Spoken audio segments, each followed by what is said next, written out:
There are so many cultural festivities, traditions, heritage here in Goa, but unexplored. We have added Chicken Kalo festival which happens in the Jyotirlinga temple in Marseille. Here today we are surely celebrating the South Festival.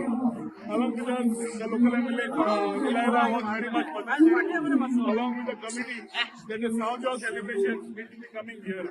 So this year we are very happy to get it here. We are part of the promotion of cultural tourism as far as Goa is concerned.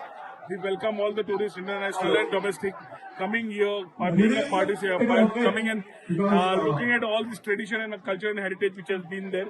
It's a great moment for all of us to be here and enjoy. All communities coming together and enjoying it together. It's been a part of a communal harmony, and that is what Goa and Goikarpan is not about. We are very happy to showcase this through tourism. We will extend our support year on, along with our Chief Minister, Dr. Pramod Sawant. We will ensure that whatever support is required for the committee is extended, and every year we will make it better and better to ensure that culture in the right form is showcased and people from all parts of the world, the country and Goa can come and enjoy it. तुम्ही पळयतात गोंयकारपण, गोंयकारांचो गोंयकारा खातीर.